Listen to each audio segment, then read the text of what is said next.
स्वागत है आपका HB स्टोरी चैनल पर। क्या आप डरावनी कहानियों की दुनिया में कदम रखने के लिए तैयार हैं?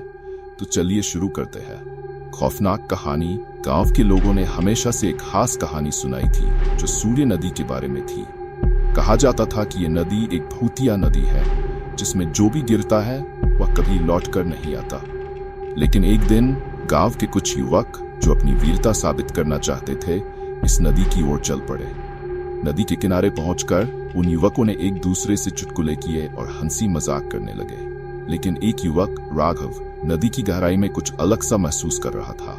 वह कह रहा था, क्या तुम्हें नहीं लगता इस नदी में कुछ अनजाना है? मुझे यहाँ की हवा में अजीब सी गंध आ रही है। उसके दोस्तों ने उसकी बात को अनसुना कर दिया और एक पथरीली जगह पर बैठ गए। तभी अचानक नदी का पानी हल्का होने लगा और उसके ऊपर एक धुंध छा गई। राघव की आंखों में डर झलकने लगा। वह दोस्तों को चेतावनी देने लगा, चलो हमें यहां से जाना चाहिए। लेकिन दोस्तों ने उसकी बात नहीं मानी और एक बड़ा पत्थर उठाकर नदी में फेंक दिया। उस पत्थर के गिरते ही नदी का पानी उफान मारने लगा और अचानक से एक काले धब्बे के साथ एक लहर उठी। सभी युवकों ने उस लहर की ओर देखा, लेकिन वह लहर अचानक ही ठहर गई। डर के मारे सभी युवक पीछे हट गए। फिर राघव ने कहा, यहाँ कुछ गलत हो रहा है, हमें वापस चलना चाहिए। लेकिन उसके दोस्तों ने उसे ताना मारते हुए कहा, तुम तो बस डरपोक हो, देखो कुछ नहीं हुआ। उसी समय नदी की गहराई में एक हलचल महसूस हुई।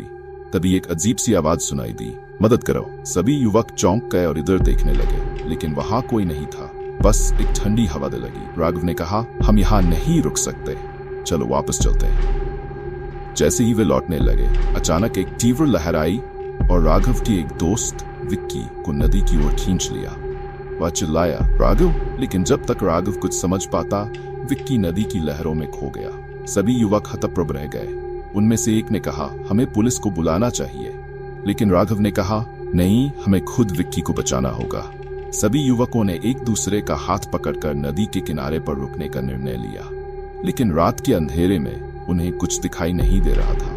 इसी बीच उन्होंने देखा कि नदी का पानी धीरे धीरे शांत हो गया। फिर से वही आवाज आई, मदद करो। अब वे सभी समझ चुके थे कि ये कुछ अजीब है। राघव ने कहा, हमें कुछ करना होगा। सभी युवक एकजुट होकर नदी के किनारे पर बैठे रहे और विक्की की तलाश करने लगे। तभी एक चमकती रोशनी नदी में प्रकट हुई। वह एक रूपसी थी जो पानी के अंदर से बाहर आ रही थी। उसकी आंखें चमक रही थी और उसने कहा, तुमने यहाँ आने का निर्णय लिया, लेकिन यहाँ की सच्चाई जान लो। राघव ने पूछा, क्या हुआ विक्की को? रूपसी ने कहा, विक्की ने नदी के राज को छेड़ा है। यह नदी केवल उन्हें अपने पास बुलाती है जो सत्य से मुंह मोड़ते हैं। सब लोग डर गए। उन्होंने पूछा, क्या हमें भी इसी तरह खोना होगा? रूपसी ने कहा, नहीं, लेकिन तुम्हें अपने डर का सामना करना होगा। तुम्हें यह समझना होगा कि सच्चाई कभी छुपती नहीं। फिर रूपसी ने कहा, अगर तुम विक्की को वापस लाना चाहते हो तो तुम्हें अपनी खोई हुई यादों को पुनः प्राप्त करना होगा। तुम सभी को अपनी अपनी सच्चाई का सामना करना होगा। सभी युवक हैरान रह गए। राघव ने कहा, क्या मतलब? हमें क्या करना होगा? रूपसी ने उन्हें एक स्थान पर बुलाया जहां एक पुरानी किताब रखी थी। ये किताब तुम्हारे गांव के राज को खोलेगी। सभी ने किताब को खोला और पढ़ना शुरू किया। किताब में लिखा था कि नदी ने अपने राज को केवल तब खोला जब लोग अपनी सच्चाई को स्वीकार करते थे। विक्की की खोई हुई यादें इस नदी से जुड़ी हुई थी और यदि वे सब अपनी अपनी सच्चाई का सामना करते हैं तो विक्की वापस आ सकता है। राघव ने अपनी सच्चाई को स्वीकार किया। वह डरपोक था, लेकिन अब उसने अपने डर का सामना किया। दूसरे युवकों ने भी अपनी अपनी सच्चाइयों को स्वीकार किया। सभी ने एक साथ चिल्लाया, हम सच्चाई का सामना करते हैं।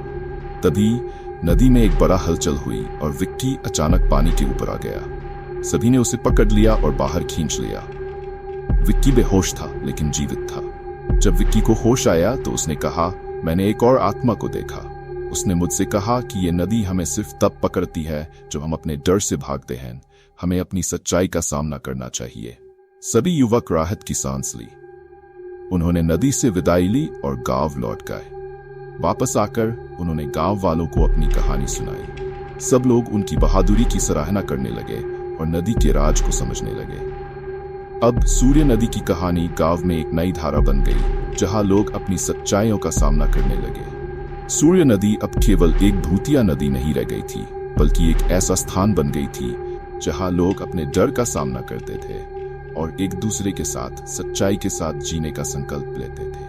राघव और उसके दोस्तों ने सीखा कि सच्चाई सबसे बड़ी ताकत है और उस ताकत से वे कभी हार नहीं सकते। अब जब भी कोई इस नदी के पास जाता है तो वह न केवल डरता है बल्कि सच्चाई का सामना करने का साहस भी रखता है।